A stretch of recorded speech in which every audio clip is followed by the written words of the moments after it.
a couple of points to raise with you tonight. Number one, a number of us just got back from the financial district, a Wendy's on Nassau Street, which is being organized by Fast Food Forward. It's one of their strongest enclaves in the fast food organizing drive. And about 5 days ago, is it 5, maybe 6 days ago, Wendy's general manager fired the main organizer, not only at that Wendy's, but one of the main organizers citywide, an African-American woman by the name of Renita Bennett, who had worked at Wendy's for 7 years, and was making $9 an hour, and she was very front and center in terms of organizing, and they came up with some flimsy, ridiculous excuse, something about her uniform not being ironed or something like that, to fire her after 7 years. So what her co-workers have been doing, and these are workers from, not just from Wendy's, but from Burger King and McDonald's and Pizza Hut and churches and other fast food restaurants. They have been descending every day around 4:30 on that Wendy's on Nassau Street, and sometimes being at least 30 people, and sometimes being 60 and 70 people. Going in for a little while, occupying it. We did that with them, coming out and demonstrating and demanding that she be rehired. And that's what happened today. You learn a lot of lessons on the picket line in the class struggle. Today they got, Bill de Blasio's the mayor. It's like almost socialism in New York or some nonsense like that. Not really. But we talk amongst ourselves there on the picket line. Is it, well, where's the mayor, I'm sure if he came down here, that would probably help a lot, But actually today, the Manhattan Borough President came, and another state senator came, and it was a lesson in capital and labor, and what Marxists call the superstructure. That's elected officials who have some power but really don't have any power. The general manager would not even let them in. He wouldn't let them in the door. When the cops came, he let them in. But the borough president of Manhattan and some state senator, he wouldn't even let them in. The same general manager who fired the African-American woman. So you see, you get the point I'm trying to make? I know one thing that our late founder and chairperson told a number of us, and he was thinking about the days when he was an organizer, back in the 30s, when there was an uprising of workers. And it wasn't just auto and smokestack and steel and so forth. It was also, New York was a big center for militant workers' struggles, whether it's the little sweatshops or industries, different industries that were based in New York at that time. And he said that the union that he worked for, when there was an organizing drive, and especially if there was retaliation, hundreds, if not thousands of workers would be called to be there. And that boss would know that he would face terror if he did not hire the workers back. And I was thinking about that this afternoon, because it's great that the fast food workers are doing, and they're doing, from everything I can see, they're doing the best they can. But they need other workers. This is a huge city. We got millions of workers in this city. Why don't we just shut that place down, shut the whole block down? And it's not just about one worker. This retaliation is big. This is what makes the workers fearful. So they got to know that if they're retaliated against, something's going to happen, something unusual, something that can possibly turn the tide in their favor. So they have every reason to be strong and confident, you know. But we're in the early days of this, you know, more to come on this, you know, and PPA has been out there a few days, and there may even be a day where we give some of the workers a break and actually do most of the organizing to have a picket out there, you know, maybe even next week. I want to say something about Detroit. It does appear that hell has frozen over. A judge ruled against the banks.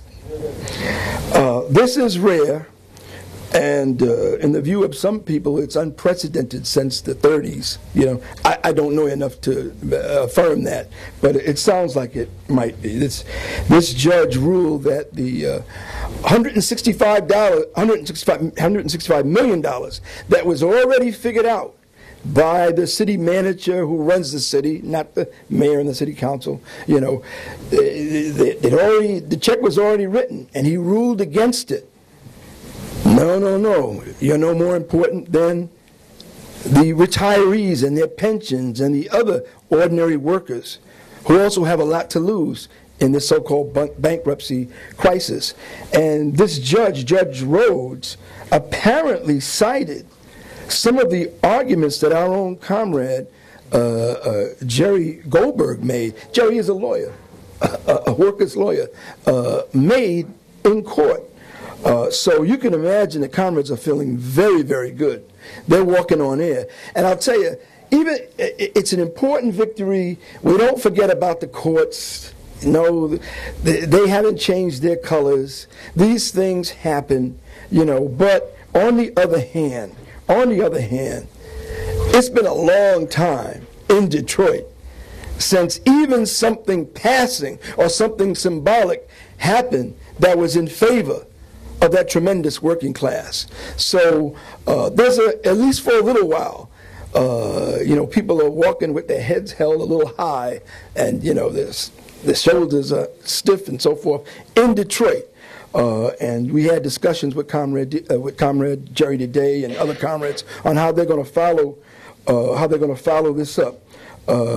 As we were talking on the phone, you know, and we were talking about the reasons why the judge did this. You know, he may not be Jimmy Stewart, you know, or some movie about some judge who was convinced by Jerry's eloquent revolutionary politics. That's possible. That's not out of the realm of possibilities. But it may be more likely that a section of the bourgeoisie is just fearful. The masses are not in the street the way they need to be in Detroit. It's been that way for a while. But this is such robbery, such blatant, vulture-like, racist robbery. And everybody sees it's out in the open. That maybe there's a section of the bourgeoisie that's saying, well, we're going to take the workers to the cleaners, we're going to get their pensions, we're going to do this, but we better, you know, we better do something to cover ourselves, because this is ugly. This is bad. And if we push too much, you know, maybe we're going to, you know, be the straw that broke the camel's back, you know. So fear may have been a big factor in the momentum that caused the judge to rule the way that he ruled. And imagine if there really was a struggle going on. Imagine if the workers and the unions had the confidence and the morale and the organization, determination, and militancy to actually be fighting. That can happen, and it will happen. It's only a matter of time. And maybe what happened yesterday in court will be a reason for that situation to change. We'll be following it very closely. I want to go over a number of activities that are taking place. There's an important activity tomorrow. Tomorrow is an anniversary. By the way, I want to welcome our friends from Occupy Evolve. We have some. Raise your hands if you're from Occupy Evolve. A couple people. Great. People's Power Assembly and OcuEvolve have been working very closely over the last 3 months, especially around this question of low-wage workers, raising wages, and just helping this struggle to organize workers who are paid nothing, barely nothing, and also to push it in a more militant anti-capitalist direction and to pull more militants and politicals into that struggle. Before Monday, which I'll say a few words about, that's January 20th demonstration, there's an important demonstration tomorrow. It's an anniversary of the Supreme Court ruling, quote-unquote, Citizens United. And for those of you who don't recall that, that was the Supreme Court deciding that it had already been pretty much legal, or it didn't matter whether it was legal because no one was going to stop them, for the rich to just flood politics with billions of dollars so that whoever you voted for, the bourgeoisie won. But now they won't even have to worry about bringing the money in paper bags and in suitcases, because what Citizens United did is it said you can just do whatever, you can outright buy the election, and in some respects it was a ruling that inspired, not wholly but to some extent inspired the OWS uprising in 2011. Anyway, to mark that anniversary, there's going to be a rally in March, which will begin in Zuccotti Park at 12 noon, and there'll be a lot of speakers. I'll be one of them, and so comrades who can make it should come. On the following day, there's going to be not one but 2 events. Monday, right. Monday, January 20th, Martin Luther King birthday, official holiday. There's going to be 2 events. The first event is a mobilization in solidarity with the airport workers at the 3 big airports, and particularly at LaGuardia. This was on the web page of 32B SEIU today. This year, and this was a new, they just put this up a few days ago. This year, if the Port Authority does not accede to the calls for, quote, dignity and fairness on Martin Luther King Day, Martin Luther King Day will be about a lot more than flowery speeches and empty platitudes. That's because workers at the city's major airports, who presently don't even have the King holiday as a paid holiday, are vowing to take a page out of the slain civil rights icon's book and engage in coordinated acts of civil disobedience on Monday, even if it means getting arrested. And it seems like the biggest site is going to be LaGuardia Airport, and we, along with others, have been asked to come out and support them at 11:30 at LaGuardia Airport. That mobilization is going to be at Ditmars Boulevard and 94th Street, and I am told that you can reach it on the Q33 bus. And if you're not coming from Queens or a location where you catch that bus directly, you can take the EF7RR train to 74th Street and Roosevelt Avenue, just like if you're going to LaGuardia. And that bus will stop at Ditmars Boulevard and 94th Street. You can also take the Q60 bus. M60. What? M60. M60, okay, M60, sorry. M60 bus, I never took it. The M60 bus that originates in Harlem, Comments, if you can make it, please come. The plan is some of us who are going to bring the placards and other material, we're going to meet here at 9:30 on Monday. So we'll be going as a group. And if you can do that, join us at 9:30. And, we'll take the subway on out to Queens and the Q33 bus. After that, I don't think I need to say anything more about that, except maybe that, to my surprise, there's actually been a few articles in the bourgeois press. 2 articles in the New York Times. One on, they were interviewing a worker and another article where they actually talked about the actions taking place on Martin Luther King Day, and also some stuff in the Daily News. So it's getting around, The second activity that day will be at Union Square, and this is an activity called by the PPA and AccuEvolve, and there'll be other groups coming to support us. And this will begin between 1 and 2, because some of us who are going to that will be coming back from LaGuardia. And so especially if you cannot come to LaGuardia on Monday morning, try to make it to Union Square. That's sort of going to be like the event that we had on October 24th, the anniversary of the first minimum wage, in Herald Square, where we sort of had a mic check talk out, and then we walked around and went into some stores and did some flash mobs and, made the workers feel good when we talked about their right to $15 an hour at a minimum and a union. And we got some places that we're targeting for that, including a Wendy's that some of you may be familiar, that's in the Union Square area. So we're going to bring the case of Renita Bennett to Wendy's in Union Square on Monday. Just a tidbit. I'm winding down here. Just a tidbit on how the bourgeoisie is looking at the low-wage worker organizing campaign. Yesterday, there was also an article on the front page of the New York Times, and this article was written by none other than Stephen Greenhouse, who is their main labor writer. And the title of this was "Advocates for Workers Raise." This is a tricky one. Advocates for workers raise the ire of business. Did anybody see that? Yeah. Okay. I'm just going to give you a couple of quotes.